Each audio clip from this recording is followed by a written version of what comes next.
Զրուցում ենք Արցախի ազգային ժողովի падգամավոր Մետաքսե Հակոբյանի հետ։ Տիկին Հակոբյան, քանի որ արդեն տարեվերջ է եւ տարին ենք ամփոփում, այսպես ասած, տարբեր ոլորտներում, կխնդրեմ ասեք, թե այս տարին ինչպիսին էր արդեն Հայաստանում բնակվող եւ հայրենիքը կորցրած արցախցիների համար։ Գիտեք, որպեսզի այնպես ստացվի, որ մենք անընդհատ պես իշխանությունների ասացի ֆոնի վրա անընդհատ հակառակն ենք ասում, որովհետև երբ նայում ես կառավարության նիստերը, երբ լսում ես իրենց հայտարարությունները, տպավորություն է, որ ամբողջ աշխարհում պիտի բոլորը երազեին փախստական դառնալ ու գալիս իշխանությունների ձեռքի տակ ապրել, որովհետև մեկ տարի անց հերթական տարին ավարտելուց հետո մենք արձանագրում ենք, որ ցավոք սրտի կրկնում եմ, մենք մեր հայրենիքում այս պանդուխտ ենք զգում։ Պանդուխտ ենք զգում իր շնորհիվ այս իշխանությունների, որովհետև շարունակական ստորացումները, նվաստացումները եւ ատելությունը, որը նույնիսկ եթե կար սկզբնական շրջանում ենթադրաբար պիտի մեղմավել կամ նվազանալ, հակառակը ավելի մեծ թափ է առնում եւ դա արվում է իր շնորհիվ այս իշխանությունների։ Սկսած սոցիալական իրենց անիմաստ անմարդկային ծրագրերից, որի ներկայացումը այդ կառավարության նիստերի ժամանակ այլ տպավորություն է թողնում մեր հայրենակիցների մոտ, բայց իրականում այն ավելի վատ դրության մեջ է դնում արցախցիներին։ Հատկացի կառավարության նիստի ժամանակ արված հայտարարությունները սոցիալական ծրագրերի։ Այսինքն այս մարդիկ մենք արձանագրում ենք, որ այս նպատակից հետ չեն կանգնում, որպեսզի վտարեն արցախցիներին Հայաստանի Հանրապետություն։ Եվ ես ասեմ, որ ցավոք սրտի մասամբ դա իրենց մոտ ստացվում է, որովհետև հոսքը չի դադարում արցախցիների Հայաստանը լքելու։ Եվ մեկ ցավալի արձանագրում եւս տարեվերջյան, որ այս ագնացող դրաշավի ֆոնին արցախցիների արդեն երևի թե բոլորը ու հիմնական մասը ասում է, որ եթե Աստված մի արասե մինչ ընտրությունները այս իշխանություններին հնարավորություն չլինի հեռացնելու եւ ընտրություններով իրենք նորից վերընտրվեն, ապա շատ շատերը ուղղակի ունեն այդ որոշումը, որ հենց այդ պատճառով են լքելու եւ ներկայումս չեն պատրաստում որևէ ինչ-որ հիմնական գործունեություն կամ ինչ-որ նպատակներ ունենալ հայրենիքի մեր հատվածում։ Ես դա ցավով եմ նշում, բայց սա մեր արձանագրումն է եւ նաեւ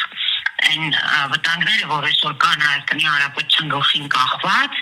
որը երևի թե կամ ավելի շուտ վստահ կասեմ, արցախցին հենց ավելի լավ է տեսնում, քան տեսնում են մեր հայրենակիցները, որովհետև այս ամենը ինչը որ հիմա անում են Հայաստանի իշխանությունները, Հայաստանի Հանրապետության հետ եւ մեր հայրենակիցների ու մեր բոլորի հետ, դրա միջով արցախցին անցել է անհետևս դեկտեմբեր 23-ը։ Եվ այդ ամենով հանդերձ ամփոփելով ես ուղղակի կարգանագրեմ, որ այս տարին եւս հերթական հետընթացի դրացումներ բոլոր առումներով, թե անվտանգային, թե սոցիալական, տնտեսական, բոլոր առումներով ավելի վատ տարի էր, քան կարելի էր, քան ունեցել ենք նախորդ տարի։ Տիկին Հակոբյան, իսկ ինչ տարի է սպասվում, կան ակնկալիքներ, թե այնուամենայնիվ բոլոր հույսերը, նաև այս իշխանության պայմանավորված, այսպես հոդս են ցնդել։ Գիտեք, բնական է, որ չի կարելի հույսը կտրել, ոչ թե ուղղակի այսպես օդում կախված հույսեր ունենալով, այլ հուսանք, որ ոչ թե չի կարելի հույսը կտրել այն բaragայում, երբ որ մենք ինչ-որ քայլեր ենք անում։ Իսկ մեր գլխավոր քայլերը այդ գալիք տարում պիտի լինի նախ առաջի հերթին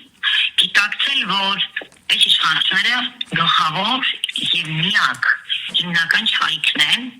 մեր բոլորի գլխին եւ Հայաստանի Հանրապետության համար։ Եվ հետեւաբար պետք է չարիքը հեռացնել ու ազատվել այս չարիքից։ Եվ դա շատ ավելի մեծ համար արդյունավետ ու փրկողակի դեր ունենա, եթե դա տեղի ունենա միջընտրությունները, որովհետև այդպես չի, որ բոլորս պիտի հարմարվենք ու ընտրություններով, դեռ կարծում եմ խելամիտ հատվածը հասկանում է, որ ընտրություններով, իսկ մոտենում են ընտրությունները, այնքան հավանականություն է սրանց վերարտադրվելու, ավելի կրկնապատկվում, եռապատկվում եւ հնարավորությունները շատանում են։ Եվ հետեւաբար նախ պետք է աշխատանք տանել այդ ուղղությամբ։ Երկրորդ, եթե այդ տարբերակցությունը ունքան ընտրությունները պետք է լինի միանշանակ այդ հանդուրժողականությունը հանրության են հատվածով